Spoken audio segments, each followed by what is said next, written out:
الحمد لله رب العالمين إله الأولين والآخرين والصلاة والسلام على سائر الأنبياء والمرسلين والملائكة المقربين وعلى آله وصحبه أجمعين.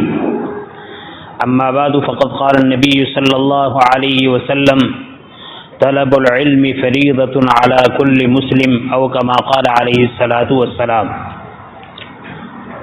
گرامی قدر حضرات علماء کرام، دینی بھائیوں، دینی ماں بہنوں اور ہمارے عزیز طلباء اور طالبات، ماشاءاللہ اس اسکول کی یہ شان رہی ہے کہ 15 اگست اور 26 جنوری کو ہندوستان کی تاریخ، ہندوستان کی آزادی میں قربانی دینے والے افراد کا ذکر خیر کیا جاتا ہے، اور کئی مرتبہ اس موضوع پر ہمارے علماء کرام نے اپنے اپنے ارشادات میں اس تاریخ کو واضح کیا ہے. اس وقت دوبارہ اس کی ضرورت نہیں ہے کہ اس تاریخ کو دوبارہ دہرایا جائے. البتہ دوسری کچھ اہم بنیادی ضرورتیں ہیں، ضروری باتیں ہیں، مجھے آپ کے سامنے درد دل کے ساتھ عرض کرنی ہے. دیکھیے، جب بھی کوئی بیماری پھیلتی ہے، اس بیماری پر اور بیماری کے پھیلنے پر اس وقت کے جو ڈاکٹران ہیں، جو اطباء ہے، جو حکما ہے، جو طبیب ہیں، جو علاج کرنے والے معالج ہیں، وہ دو قسم کے ہو سکتے ہیں. یا تو یہ کہ بیمار کی بیماری کو جاننے کے بعد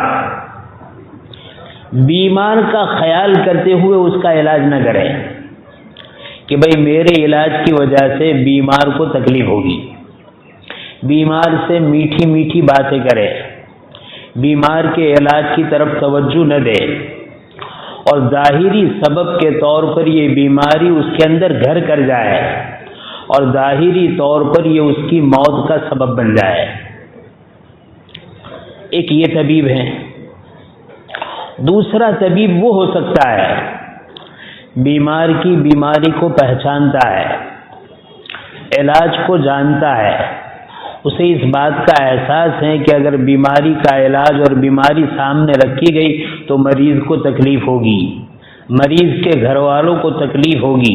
اس کے بعد بہت درد دل کے ساتھ، بہت محبت کے ساتھ، اس نے اخلاص کے ساتھ اس مریض کے سامنے یا مریض کے گھر والوں کے سامنے بیماری کو رکھے اور بیماری کا علاج بھی بتلائے، اور گھر والے بیمار کی بیماری کے علاج کو اپنائے، اور اپنانے کے سلسلے میں اور اپنانے کے نتیجے میں حق تعالی شانہ اس کو شفا بھی دے.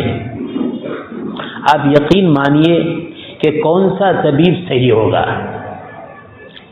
بعض مرتبہ ہماری ذہنیت یہ ہوتی ہے کہ اگر کسی بیماری کی طرف نشاندہی کی جاتی ہے محبت کے ساتھ، درد کے ساتھ، میں یہ عرض کروں گا کہ صحیح معنی میں معالج وہی ہے، صحیح معنی میں ہمارا خیر خواہ وہی ہے جو محبت کے ساتھ نصیحت کے انداز میں ہم سب کو اپنی بیماری کی طرف متوجہ کرے، بیماری کا احساس دلائے، تاکہ بیمار اور بیمار کے گھر والے اس بیماری کے علاج کی طرف متوجہ ہو اور علاج کرنے کے بعد شفا پائے.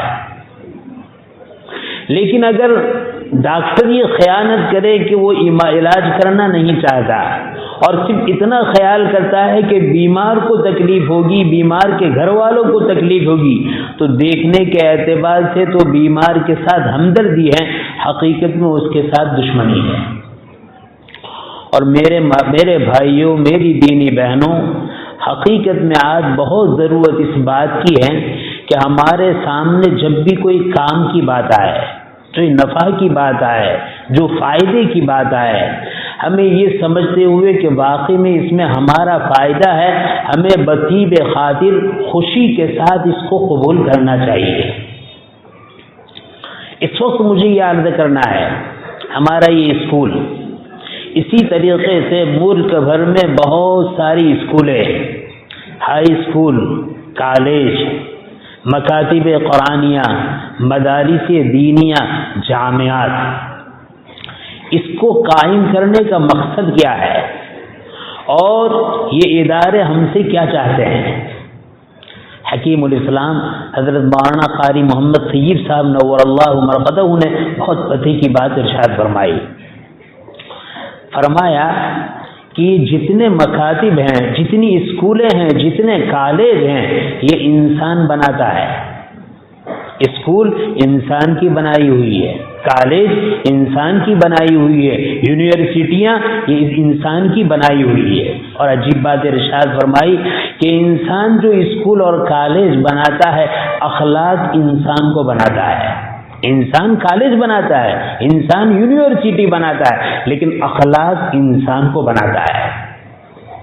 اب ذرا اس بات کو اور کھولا جائے تو مطلب اس کا یہ ہوگا کہ جتنی بھی تعلیم گاہیں ہیں، چاہے اس میں دینی علوم پڑھائے جاتے ہو، چاہے دنیاوی فنون پڑھائے جاتے ہو، یہ دینی اور دنیاوی علوم و فنون پڑھائی جانے والی درسگاہ انسان کو بہترین تعلیم سے، بہترین اخلاق سے مالا مال کرے، یہ ان مدارس کا، یہ ان اسکولوں کا مقصد ہے۔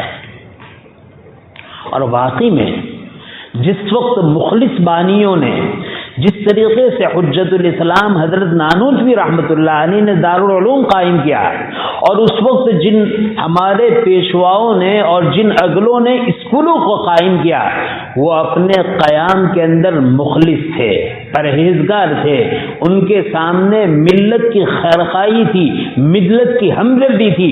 اس ہمدردی کی بنیاد پر انہوں نے ادارے بھی قائم کیے اور یونیورسٹیاں اور کالج بھی قائم کی۔ مجھے یہ عرض کرنا ہے کہ انسان اسکول بناتا ہے اور اخلاق انسان اخلاق سے بنتا ہے۔ آخر یہ اخلاق انسان کو کہاں سے ملیں گے؟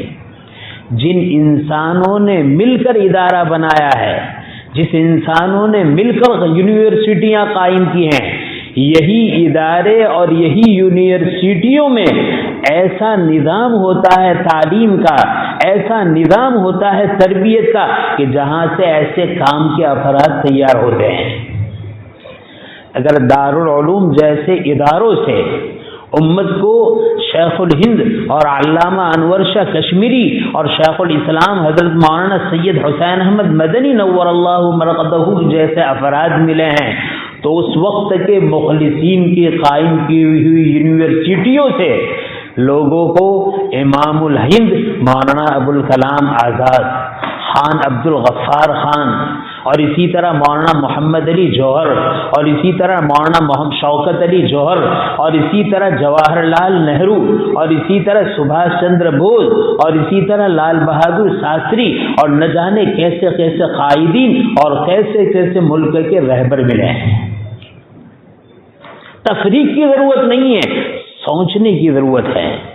مجھے یہ عرض کرنا ہے کہ جب ان اداروں سے ایسے اچھے افراد نے جنم لیا ہے، آج کیا شکل ہے؟ کیا ہمارے یہ ادارے، ہمارے یہ مکاتب، ہماری یہ مدارس، ہماری یہ اسکولیں ایسے ادارے سے ایسے افراد تیار کر رہے ہیں؟ اگر تیار ہو رہے ہیں الحمدللہ ثم الحمدللہ، اور اگر خدا نہ خواستہ تیار نہیں ہو رہے تو ہمیں دوبارہ سر جوڑ کر بیٹھنے کی ضرورت ہے۔ وہ کون سی کمیاں ہیں، وہ کون سی رکاوٹیں ہیں، وہ کون سی پریشانیاں ہیں کہ جس تعلیم گاہوں میں بیٹھ کر امت کا درد رکھنے والے انسان پیدا ہوئے تھے، جس تعلیم گاہوں میں بیٹھ کر یتیموں کے سر پر ہاتھ رکھنے والے افراد تیار ہوئے تھے، ان تعلیم گاہوں میں پڑھ کر بیواؤں کی پریشانیوں کو دور کرنے والے افراد پیدا ہوئے تھے، آخر کیا ہوا؟ کیا نظر بد لگی ہمارے ان دینی اور دنیاوی ادارے کو؟ کیا کمی آئی کہ جس کی وجہ سے اب ایسے افراد ان اسکولوں سے، ان اداروں سے نکلنا نایاب نہیں تو کامیاب ضرور ہو گئے۔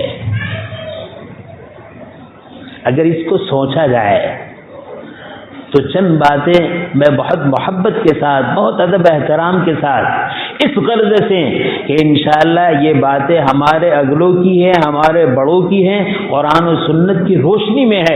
اگر دوبارہ اس فارمولے کو اپنایا جائے تو دوبارہ ہماری تعلیم گاہیں ایسی باراور تعلیم گاہیں بن سکتی ہیں جس سے امت کو آج جیسے افراد کی ضرورت ہے، جیسے قائد کی ضرورت ہے، جیسے رہنما کی ضرورت ہے، جیسے دانشور کی ضرورت ہے، آج دوبارہ یہ یونیورسٹیاں اور یہ ادارے امت کو ایسے افراد مہیا کر سکے۔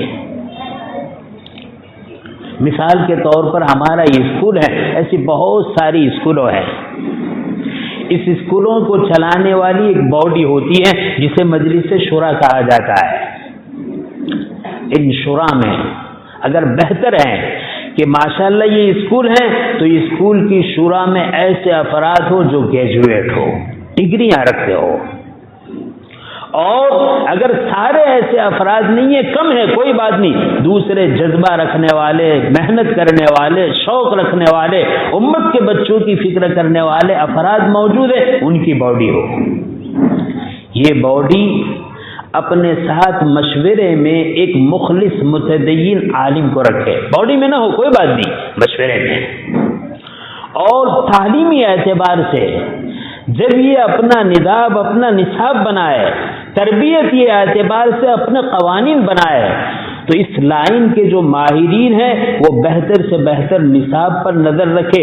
کون سا نصاب انسان کو انسان بناتا ہے اور کون سا نصاب انسان کو حیوان بناتا ہے، کون سا نظام تعلیم انسان کو شرم و حیا سے مالا مال کرتا ہے، اخلاق سے مالا مال کرتا ہے، سچائی اور امانت داری دیتا ہے، ہمدردی اور غمخواری دیتا ہے، اور کون سا نصاب جو انسان کو حیوانیت کی طرف لے جاتا ہے، تعصب کی طرف لے جاتا ہے، دشمنی کی طرف لے جاتا ہے، حسد کی طرف لے جاتا ہے، بغض و عناد کی طرف لے جاتا ہے، اختلاف و انتشار کی طرف لے جاتا ہے، جھگڑا اور فتنہ فساد کی طرف لے جاتا ہے۔ ہماری نظر اس پر ہو اور ماشاءاللہ ہر ایک کا جذبہ ہو۔ یہ کوئی سیٹ نہیں ہے، یہ کوئی عہدہ نہیں ہے، یہ کوئی منصب نہیں ہے، یہ امت کے نونہالوں کو بنانے کے لیے امت کے انسانوں نے ہمارے اوپر بہت بڑی ذمہ داری رکھی ہے۔ ہر ذمہ دار کا، شورا کے، باڈی کے ہر ذمہ دار کا یہ جذبہ ہونا چاہیے۔ اللہ نے اس خدمت کے لیے ہمیں چنا ہے، لیکن جس اللہ نے یہ مقام عطا فرمایا ہے، کل وہ حق تعالی شانہ ہمیں پوچھنے والے ہیں کہ ہم نے آپ کو یہ منصب عطا فرمایا تھا، یہ ذمہ داری عطا فرمائی تھی، اس ذمہ داری کو آپ نے کتنا ادا کیا؟ اگر ایسی باڈی ہے، علماء دین میں کوئی ایک عالم دین ہے، وجہ یہ ہے کہ ہم جو کام کر رہے ہیں وہ شریعت کے دائرے میں ہے، یہ شریعت سے ہٹ کر ہے۔ تعلیمی سلسلے میں ہمارے جو پڑھے لکھے گریجویٹ ہیں ان حضرات کی بات کو آگے رکھا جائے گا، اور شریعت کے احکام کے سلسلے میں علماء کی بات کو آگے رکھا جائے گا، اور دوسرے ہمارے جو بھائی ہیں نہ بیچارے دینی تعلیم سے بہرور ہیں نہ دنیاوی تعلیم سے بہرور ہیں، ان دونوں کی رائے کا احترام کرتے ہوئے ان کا تعاون کریں۔ ہوتا یہ ہے عام طور پر، لاجپور کی بات نہیں، انگلش میڈیم کی بات نہیں، پورے ہندوستان کا، بر صغیر کا یہ ماحول ہے کہ باڈی تیار ہوتی ہے، باڈی میں ہر شخص پڑھا لکھا نہیں ہوتا ہے، لیکن جو پڑھا لکھا نہیں ہوتا ہے وہ اپنی رائے کو پڑھے لکھوں پر تھوپتا ہے، معاملہ یہاں بگڑتا ہے۔ نہیں، جو جن کا فن ہے، جو جن کی لائن ہے، جو جس کو جس فن میں جس سے تجربات ہیں، نالج ہیں، اس کے نالج سے فائدہ حاصل کرتے ہوئے اپنی عقل کو، اپنی فہم کو نیچے رکھ دے، اور خیر خواہی کے طور پر ان اہل علم، ان دانشور، ان ڈگریوں والے ان کے علوم سے فائدہ اٹھاتے ہیں، مل جل کر کام کریں۔ اگر عام اسکولوں میں، عام اداروں میں، عام دینی اداروں میں یہ نظام ہو کہ باڈی یہ جذبہ رکھے. دیکھو ہر ایک کا فاضل ہونا، ہر ایک کا گریجویٹ ہونا، ہر ایک کا بڑی بڑی ڈگریاں والا ہونا ضروری نہیں، چل بھی ہو تو کافی ہے. کام کرنے والے جذبہ رکھتے ہیں. بعض مرتبہ ایسے لوگ ہوتے ہیں بیچارے کے پاس علم کچھ نہیں ہوتا لیکن درد بہت رکھتے ہیں، اور درد اس لیے رکھتے ہیں کہ ہم تو جاہل رہے، ہماری اولاد جاہل نہ رہے، ہم جاہل رہے، ہمارے قوم کے بچے جاہل نہ رہے، ہم جاہل رہے، ہمارے ملک کے افراد جاہل نہ رہے. بہت اچھا جذبہ ہوتا ہے. ان جذبات کے ساتھ، ایک دوسرے کے تعاون کے ساتھ، اہل علم کی، اہل فن کی روایتوں کو اور رائیوں کو مد نظر رکھتے ہوئے ان کی نگرانی میں اگر مل کر کام کیا جائے تو ترقی ادارے کو بہت اچھی طرح ہو سکتی ہے.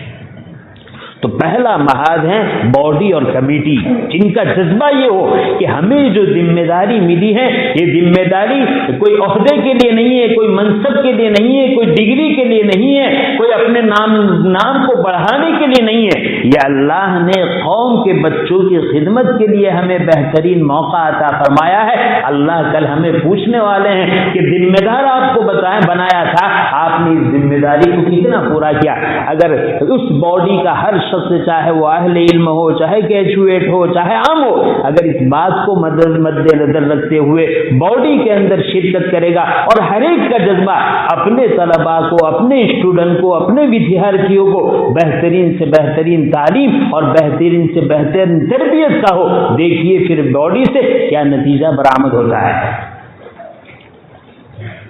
دوسرے نمبر پر ہمارے اساتذہ ہے.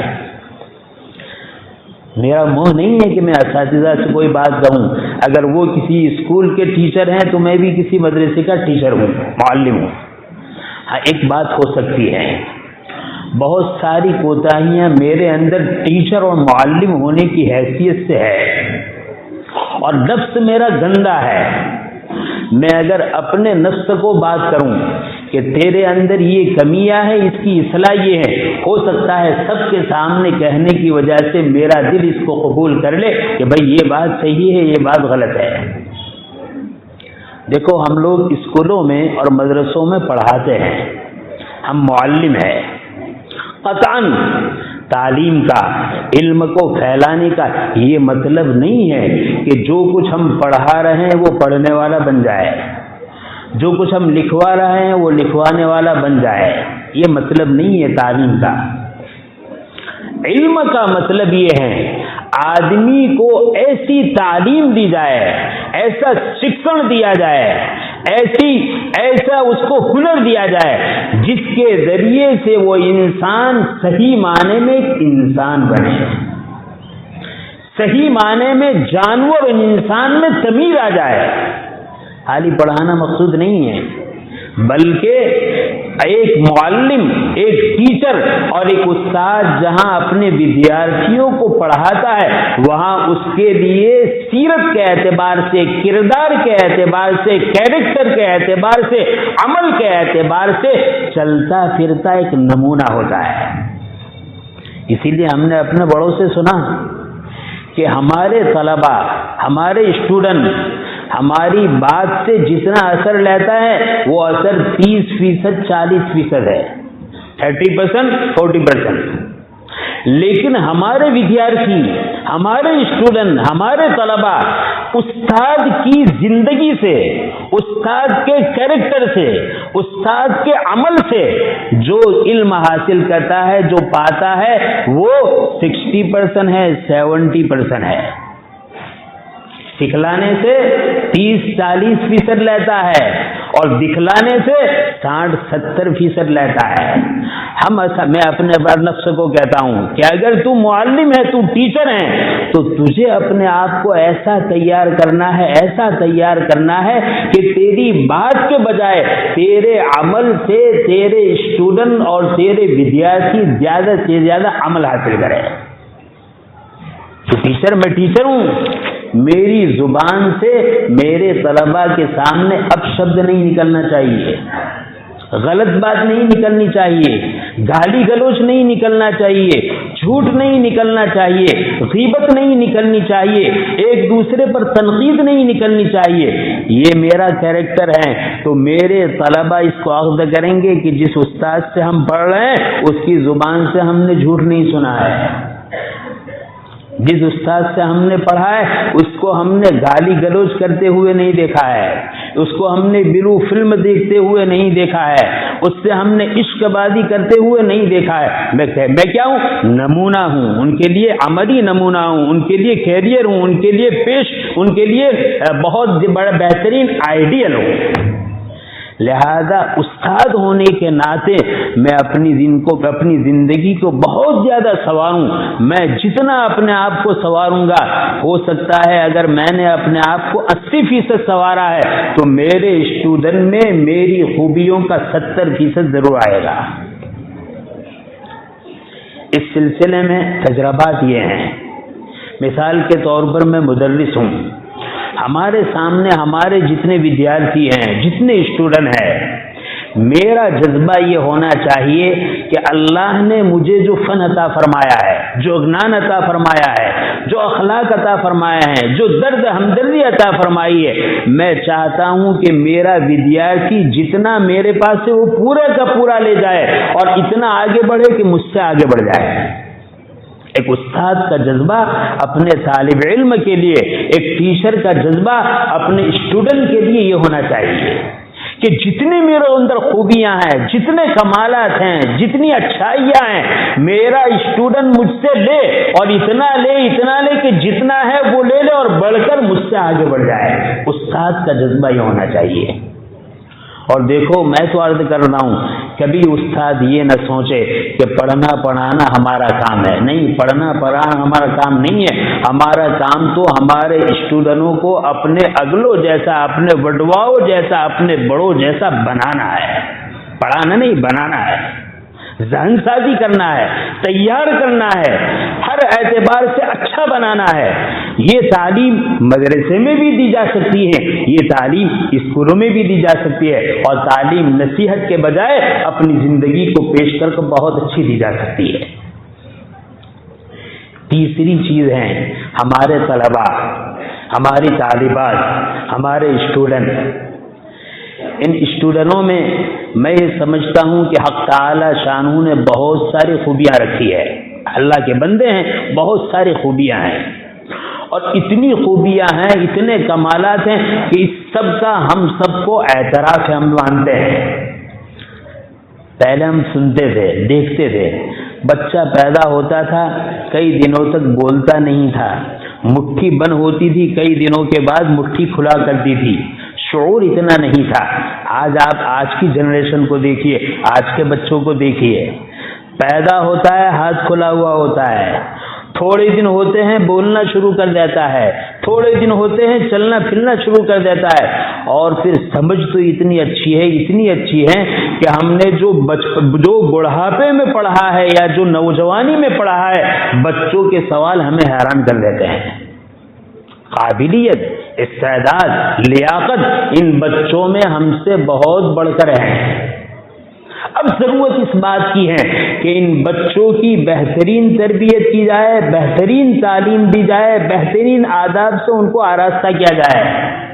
حضرت عمر رضی اللہ تعالیٰ عنہ فرماتے ہیں کہ پہلے ادب سیکھو اور اس کے بعد علم سیکھو.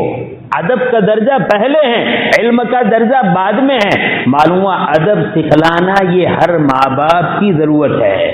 ہر ماں باپ اپنی اولاد کو پہلے ادب سکھلائے، اور ادب سکھلانے کے بعد وہ مدرسے کے حوالے کرے، وہ اسکول کے حوالے کرے، تاکہ ادب سیکھنے کے بعد وہ علم سیکھ سکے. حضرت امام مالک رحمۃ اللہ علیہ کے ایک شاگرد ہیں، قاسم ابن عبد الرحمن رحمۃ اللہ علیہ.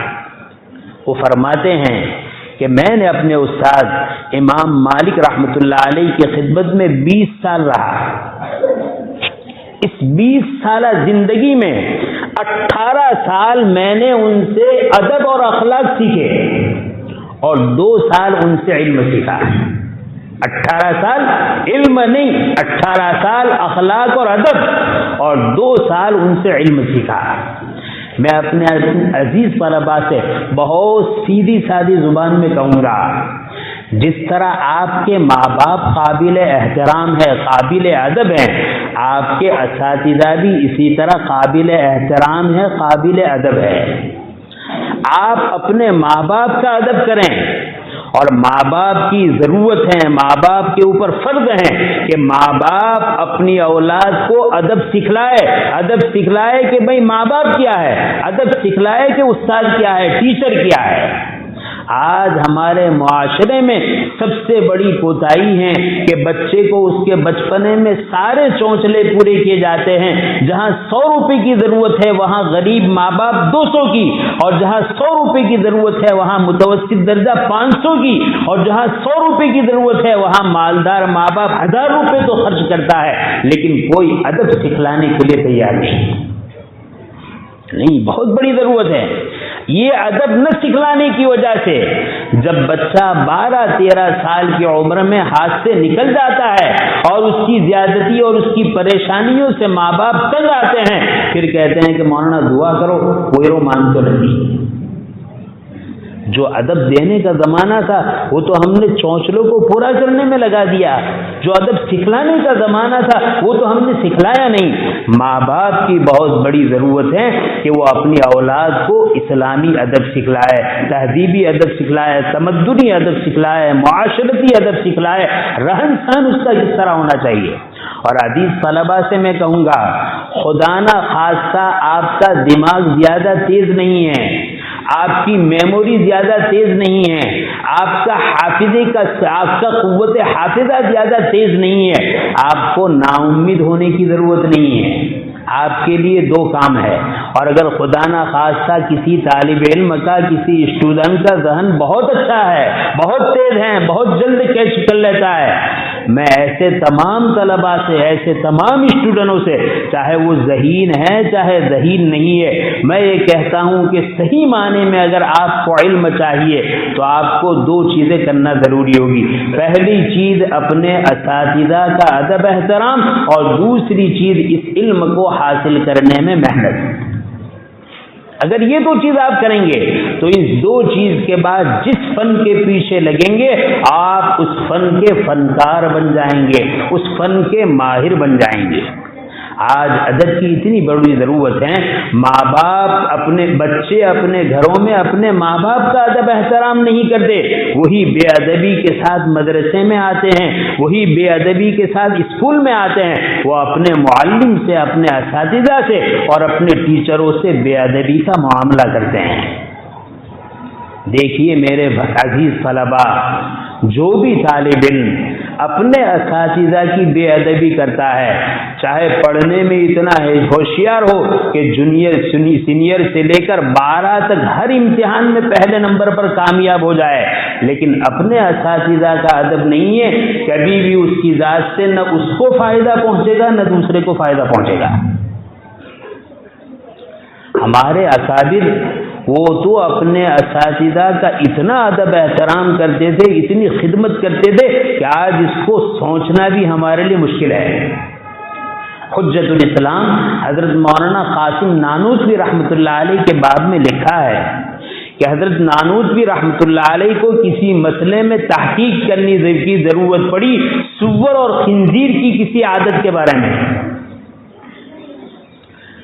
چنانچہ انہوں نے لوگوں سے پوچھا، لوگوں نے کہا ہمیں تو اس کا علم نہیں، لیکن ہمارے یہاں جو بھنگی ہے وہ بھنگی اس چیزوں کو جانتا ہے، آپ ان سے معلوم کریں۔ چنانچہ بھنگی سے ملنا ہوا، ملنے کے بعد آپ نے خنزیر اور سور سے متعلق کچھ باتیں پوچھی، اس نے بتائی، آپ نے اپنا کام کر لیا۔ لکھا ہے کہ اس کے بعد جب بھی وہ بھنگی آپ کے سامنے سے گزرتا تھا آپ اس کے ادب احترام میں کھڑے ہو جاتے تھے۔ ہاں حضرت یہ تو بھنگی ہے، یہ تو گندگی اٹھاتا ہے۔ کہا کہ گھر سے بھنگی ہو، گھر سے کوئی خدمت کرتا ہو، لیکن اس کے ذریعے سے مجھے علم کا ایک حصہ ملا ہے، مجھے اس کا احترام ضروری ہے۔ میں اپنے عزیز طلبہ سے کہتا ہوں، اساتذہ کو آپ معمولی نہ سمجھیں، اساتذہ کو آپ حقیر نہ سمجھیں، اساتذہ کا آپ ادب احترام کریں۔ جتنا اساتذہ کا آپ ادب احترام کریں گے، آنے والا دور، آنے والا وقت، آنے والی قوم اتنا ہی آپ کا ادب احترام کرے گی۔ مجھے یاد آیا دارالعلوم دیوبند میں ایک طالب علم تھا، کئی مرتبہ وہ اپنے اساتذہ کی بے ادبی کیا کرتا تھا۔ ایک مرتبہ بہت سخت بے ادبی کی تو استاد صاحب کی زبان سے غیر اختیاری طور پر دل زخمی تھا، نکل گیا کہ جا تو ہمیشہ جوتے کو گانٹھ مارتا رہے گا، جوتے کو پالش کرتا رہے گا۔ بہت ذہین تھا، بہت ہوشیار تھا۔ کچھ عرصہ گزرا، ایسا کوئی جرم ہوا کہ ادارے سے نکال دیا گیا، لائن پلٹ دی گئی۔ وہی دارالعلوم دیوبند کا طالب علم، ایک وقت یہ آیا کہ دارالعلوم دیوبند کی جامع مسجد کے سامنے جو فٹ پاتھ ہے، اس فٹ پاتھ پر بیٹھتے ہوئے لوگوں کے جوتوں کو پالش کیا کرتا تھا۔ اساتذہ بہت بڑی چیز ہے، اساتذہ بہت قابل احترام ہے، اساتذہ ہماری زندگی کے معمار ہیں، ہماری صلاحیتوں کو اجاگر کرنے والے ہیں، ہمیں اونچا مقام دلانے والے ہیں۔ ان اساتذہ کے ادب احترام میں ذرہ برابر کمی نہیں آنی چاہیے۔ اسی لیے سلف میں ہمارے بزرگوں نے امام احمد بن حنبل علیہ الرحمہ اور اسی طریقے سے ایک اور بزرگ ہیں جو امام شافعی رحمۃ اللہ علیہ کے شاگرد ہیں، یہ دونوں حضرات فرماتے ہیں کہ 40 سال تک ہمارا یہ اہتمام رہا کہ جب بھی ہم نے نماز پڑھی، فرض نماز کے بعد اپنے استاد کے لیے ہمیشہ دعا کا اہتمام کیا۔ بلکہ امام ابو حنیفہ رحمۃ اللہ علیہ کے باب میں تو ہیں، امام صاحب فرماتے تھے کہ میرے استاد حضرت حماد کا انتقال ہوا تو انتقال کے بعد کوئی بھی فرض نماز میری ایسی نہیں گئی کہ اس فرض نماز کے بعد میں نے اپنے استاد کے لیے دعا نہ کی ہو۔ اور بعضوں نے تو یہاں تک لکھا کہ امام صاحب نماز کے بعد اپنے والدین کے لیے بھی دعا کرتے تھے، اپنے استاد کے لیے بھی دعا کرتے تھے، لیکن دعائے رحمت پہلے استاد کے لیے کرتے تھے، پھر والدین کے لیے کرتے تھے۔ یہ استاد کا مقام ہے، یہ استاد کی حیثیت ہے۔ میرے عزیز طلبہ، اگر پڑھنے میں تم سے محنت زیادہ نہ ہوئی کوئی حرج کی بات نہیں ہے، اگر تم سے زیادہ مطالعہ نہیں ہوا کوئی حرج کی بات نہیں ہے، ٹیوشن نہیں ہوا حرج کی بات نہیں ہے، تمہارا دماغ اور تمہارا حافظہ اچھا نہیں ہے کوئی حرج کی بات نہیں ہے۔ اس بات کا خیال رکھو کہ کبھی کوئی ٹیچر تم سے ناراض نہ ہونے پائے۔ آج ہمارے اداروں کا حال یہ ہے، اساتذہ کا احترام ختم ہو چکا ہے، اور یہ وبائیں دنیاوی اداروں میں، دینی اداروں میں گھس رہی آ رہی ہے کہ استاد کی جو حیثیت ہونی چاہیے، استاد کا جو مقام ہونا چاہیے، اس کا جو ادب احترام ہونا چاہیے، دھیرے دھیرے اس میں کمی آ رہی ہے۔ یاد رکھیے، ذہن کے اعتبار سے کتنا ہی قوی نہ ہو، اگر استاد کا ادب احترام دل میں نہیں ہے، کبھی اس کے علم سے نہ لوگوں کو فائدہ پہنچ سکتا ہے نہ اس کو فائدہ پہنچ سکتا ہے۔ حضرت ابن عباس رضی اللہ تعالیٰ عنہما کے باب میں ہے، حضرت ابن عباس رضی اللہ تعالیٰ عنہما حضرت ابی ابن کعب رضی اللہ تعالیٰ عنہ سے قرآن کریم سکھا کرتے تھے۔ ایک مرتبہ حضرت ابی ابن کعب کے دروازے پر گئے اور وہی کھڑے رہے، کھٹکھٹایا نہیں دروازہ، کہا استاد جب نکلیں گے ان سے علم حاصل کریں گے۔ کچھ کام کے لیے حضرت ابی ابن کعب نکلے، دیکھا نبی کریم صلی اللہ علیہ وسلم کے چچا زاد بھائی حضرت ابن عباس رضی اللہ تعالیٰ عنہ کھڑے ہیں۔ بھائی کیوں آئے؟ کہاں قرآن سیکھنے کے لیے۔ ہاں دروازہ کھٹکھٹاتے تھے، مجھے بتلا دیتے۔ کہا نہیں، ہمیں یہ تعلیم دی گئی کہ اپنی ضرورت کو پورا کرنے کے لیے اپنے بڑوں کے دروازے کو نہ کھٹکھٹایا جائے، ان کا انتظار کیا جائے۔ حضرت زید بن حارثہ رضی اللہ تعالیٰ عنہ کے باب میں لکھا ہے کہ حضرت زید بن حارثہ رضی اللہ عنہ نے ایک مرتبہ نماز جنازہ پڑھائی۔ نماز جنازہ پڑھانے کے بعد گھر کی طرف لوٹنے لگے، لوگوں نے سواری پیش کی کہ اس پر سوار ہو جائیے، آپ سوار ہو گئے، گھر دور تھا۔ حضرت ابن عباس رضی اللہ تعالیٰ عنہ نے اس سواری کی لگام کو اپنے ہاتھ میں پکڑ لیا اور چلتے رہے۔ تو حضرت زید بن حارثہ کہنے لگے کہ آپ نبی کریم صلی اللہ علیہ وسلم کے چچا زاد بھائی ہیں، مجھے اچھا نہیں معلوم ہوتا کہ میں سواری پر سوار ہوں اور آپ اس طرح میرے سواری کی لگام کو تھام کر چلے۔ حضرت ابن عباس رضی اللہ عنہما نے فرمایا کہ ہمیں اپنے بڑوں کی طرف سے یہی تعلیم دی گئی ہے کہ اپنے اساتذہ کا، اپنے بڑوں کا، اپنے مشائخ کا ادب احترام کرے۔ حضرت زید ابن حارثہ رضی اللہ عنہ نے فرمایا ابن عباس آپ اپنے ہاتھ کو اٹھائیے۔ انہوں نے اپنا ہاتھ اٹھایا، حضرت زید ابن حارثہ رضی اللہ تعالیٰ عنہ نے ان کے ہاتھ کو بوسہ دیا کہ اگر آپ کے بڑوں نے آپ کو یہ تعلیم دی ہے کہ بڑوں کا یہ احترام کیا جائے تو ہمیں بھی یہ تعلیم ملی ہے کہ اہل بیت کے ساتھ ایسا محبت کا معاملہ کیا جائے۔ میرے عزیز طلبہ، مجھے اس وقت آپ ہی کو خطاب کرنا ہے کہ آپ اپنے دل میں اپنے والدین کا بھی ادب رکھیں اور آپ اپنے دل میں اپنے اساتذہ کا بھی ادب رکھیں۔ حکیم الامت حضرت تھانوی رحمۃ اللہ علیہ، جن کی قریباً 1100-1200 کتاب ہیں، کسی نے کہا حضرت آپ نے اتنی کتابیں لکھی ہیں تو دیکھی کتنی کتابیں ہوگی؟ حضرت فرمانے لگے کہ 2-3 کتابیں دیکھیے گا۔ کون سی کتابیں؟ کہا حضرت حاجی امداد اللہ مہاجر مکی کو دیکھا ہے، حضرت نانوتوی کو دیکھا ہے، حضرت گنگوئی کو دیکھا ہے، یہی ہماری کتابیں ہیں۔ یعنی ان کا ادب احترام، ان مشائخ کا ادب احترام جس نے ہمیں یہاں پہنچایا ہے۔ حجت الاسلام حضرت نانوتوی رحمۃ اللہ علیہ کے باب میں لکھا ہے کہ ان کے شیخ سے حاجی امداد اللہ مہاجر مکی رحمۃ اللہ علیہ، میں ادب بتلاتا ہوں کہ ادب کتنا ہونا چاہیے۔ ہمارا کام تو بے ادبی کا ہے، مقابلے کا ہے، ہمارا کام تو بدمعاشی کا ہے، ہمارا کام تو بدگوئی کا ہے۔ حضرت حاجی امداد اللہ مہاجر مکی رحمۃ اللہ علیہ نے حضرت مولانا قاسم نانوتوی رحمۃ اللہ علیہ سے فرمایا کہ یہ مضمون ذرا کاغذ پر نقل کرنا ہے، نقل کر دیجئے۔ حاجی صاحب نے لکھا تھا، اس کو ایک لفظ اس میں غلط لکھا تھا،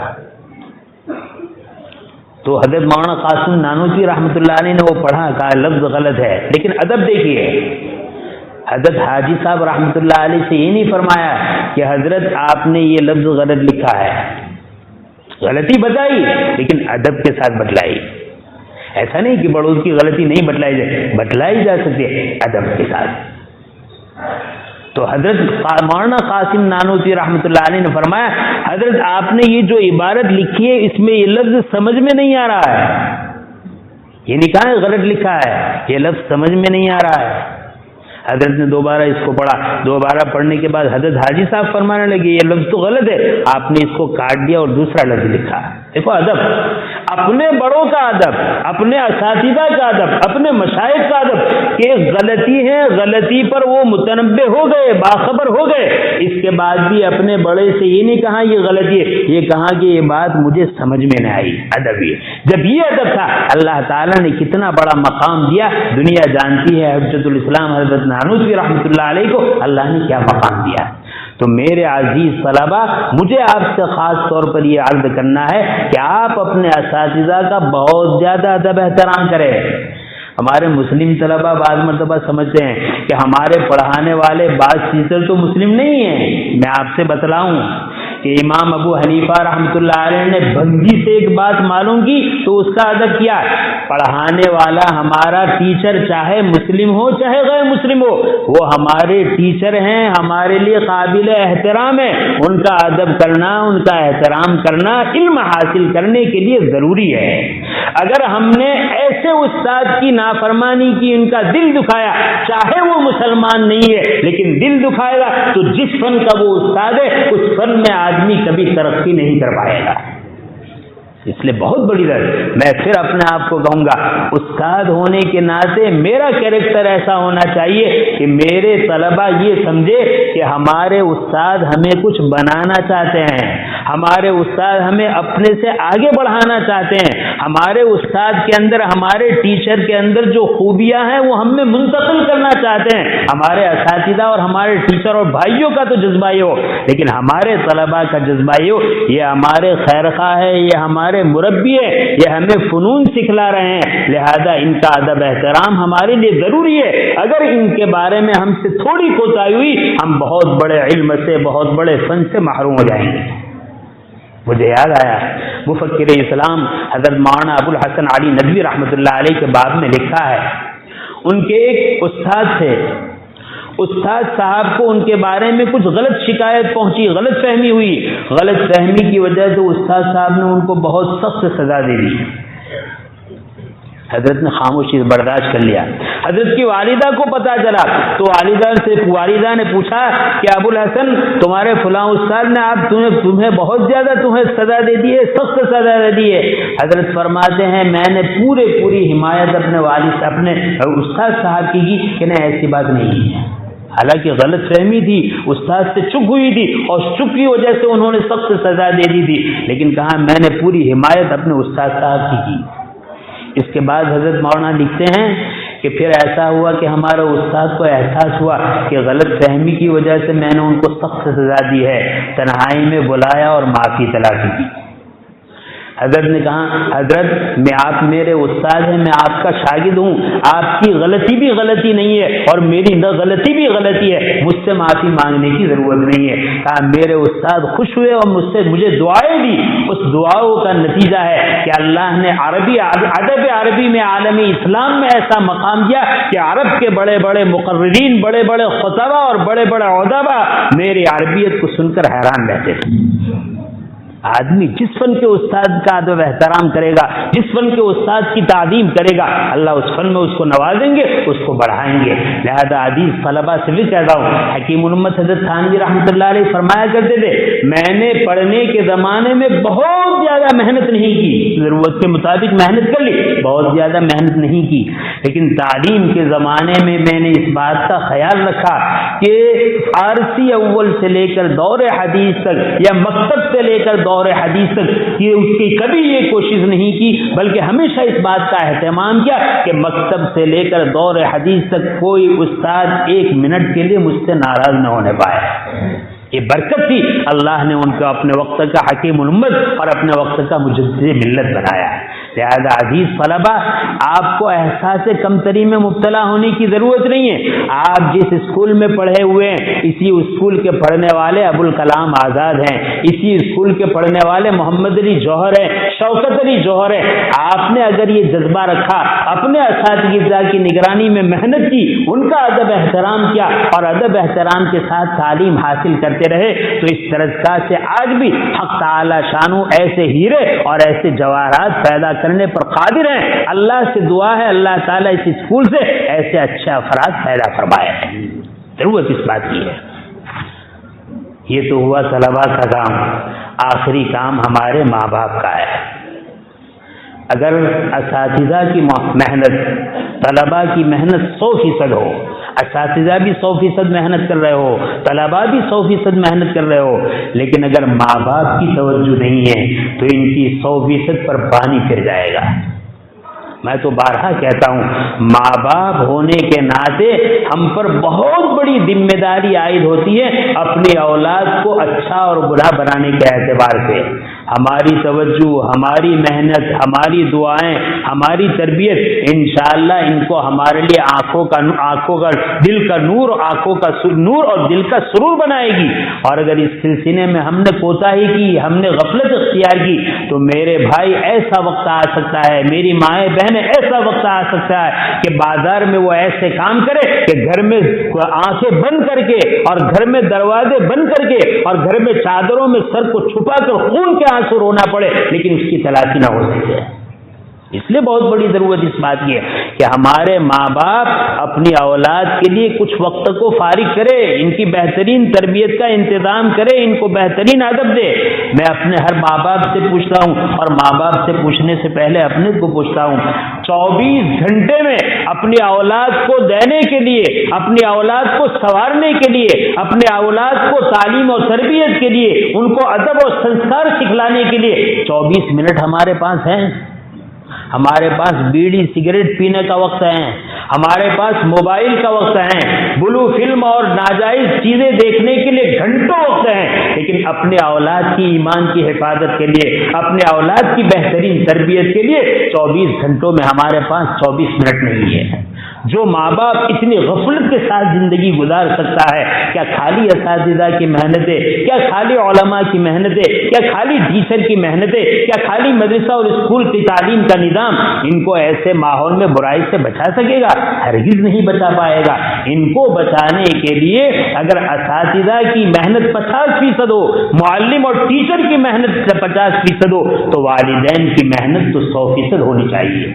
آج مصیبت یہ ہے اگر ہمارے ہمارے اداروں میں چاہے وہ دینی ہو یا دنیاوی بے ادبی کا جو ماحول ہے، اس بے ادبی کے ماحول میں سب سے بڑا قصور ہمارے والدین کا ہے کہ والدین ہونے کے ناطے ہم نے سب کچھ دیا، نہیں دیا تو ان کو اسلامی تعلیم اور اسلامی ادب نہیں دیا، سنسکار نہیں دیا ہے۔ آج ضرورت اس بات کی ہے کہ اس ادب کو ہم گھر کے اندر سکھلائے، ہم گھر کے اندر بتلائے، تاکہ یہ بااولاد بڑے ہونے کے بعد ہمیں راحت پہنچانے کا سامان بنے، ہمارے لیے مصیبت کا سامان نہ بنے۔ بعض مرتبہ ایسا ہوتا ہے بچپن میں ہم ان کی تربیت نہیں کرتے اور بعد میں بڑے ہونے کے بعد ان کے لیے بد دعائیں کرتے ہیں۔ بچپن میں اگر تربیت نہیں کی ہے تو بڑھاپے میں آپ کی بد دعائیں کام نہیں کریں گی، بچپن میں تربیت کی ہے تو بڑھاپے میں آپ کی دعائیں ان کو سنیا پر پہنچائے گی، ان کے مقام کو بلند کرے گی، ان کو دنیا آخرت میں ادب احترام اور عزت کا مقام عطا فرمائے گی۔ آخری بات عرض کر رہا ہوں، وہ بات یہ ہے میرے عزیز طلبہ، آپ کا جو یہ وقت ہے تعلیم حاصل کرنے کا اور شکشن حاصل کرنے کا، یہ انتہائی قیمتی ہے۔ میں عام طور پر ایسی مجلسوں میں طلبہ سے عرض کرتا ہوں کہ جو طالب علم کے حاصل کرنے کے زمانے میں، شکشن کو لینے کے زمانے میں اس وقت کی قدر کرتا ہے، آنے والا وقت اس کی قدر کرتا ہے، اور جو طالب علم کے زمانے میں اپنے وقت کو ضائع کرتا ہے، آنے والا وقت اس کو ضائع کرتا ہے۔ میں عزیز طلبہ سے کہوں گا، اگر تم یہ چاہتے ہیں کہ آنے والا وقت ہماری قدر کرے، اس وقت کی قدر ہم کر لیں، اور اگر ہم چاہتے ہیں کہ آنے والا وقت ہمیں ضائع کر دے، اس وقت کو ہم ضائع کر دے۔ ہم اپنے آپ کو بنانا، اپنے آپ کو ضائع کرنا ہمارے ہاتھ میں ہے، ہماری قسمت میں ہے، ہماری طاقت میں اللہ نے دیا ہے۔ اللہ تعالی ہمیں صحیح سمجھ نصیب فرمائے۔ لہذا میں ہر طالب علم سے کہوں گا، اپنے ماں باپ کا ادب، اپنے استاد کا ادب، اپنی درسگاہ کا ادب، یہ ساری چیزیں ہونی چاہیے۔ یہاں پر آ کر میں نے دیکھا ماشاءاللہ یہ نظام ہے، مرد ایک طرف ہے، عورتیں ایک طرف ہے، پردوں کا اہتمام ہے۔ میں چاہتا ہوں کہ جتنی بھی ایسی خیر ہیں، ان خیر کو آگے بڑھاتے رہیں، ہر ایسے کام سے جس میں مرد و عورت کا اختلاط ہو، اس سے بچنے کی کوشش کریں۔ یہ ادارہ ہمارا ہے، یہ ادارہ میرا ہے، میں بہت محبت سے عرض کروں گا آپ اپنی تعلیم کو خوب بڑھائیں، لیکن بہت درد دل کے ساتھ، بہت محبت کے ساتھ ایک بات کہوں گا، جب ہم اپنے اسکول کو، اپنی کلاسوں کو بڑھاتے ہیں تو بالغ ہونے کے بعد محبت کے ساتھ، حکمت کے ساتھ، کوشش کے ساتھ یہ نظام بنائیے کہ ہماری بیٹیوں کی درسگاہ الگ ہو، ہمارے بیٹوں کی درسگاہ الگ ہو۔ میرے بھائی آپ کے بس میں نہیں ہے، آپ کو ارادہ کرنا ہے، اللہ سے مانگنا ہے، کرنے والی ذات وہ ہے۔ آپ جتنا شریعت پر اپنے آپ کو چلانا چاہیں گے، ارادہ کریں گے تو انشاءاللہ راستے کھلتے چلے جائیں گے۔ ایسی بات ہوتی ہے تو بعض مرتبہ یہ ہوتا ہے کہ شکیہ نہیں، دنیا میں کون سا کام ہے جو شکیہ نہ ہو؟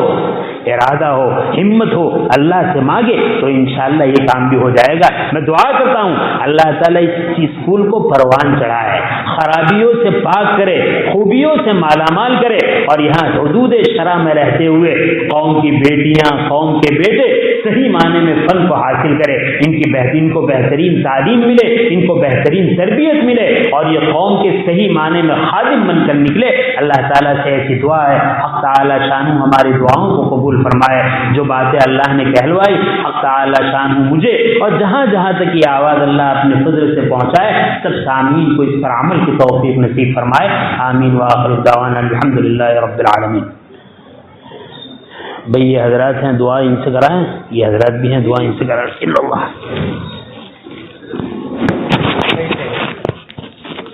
چلو پر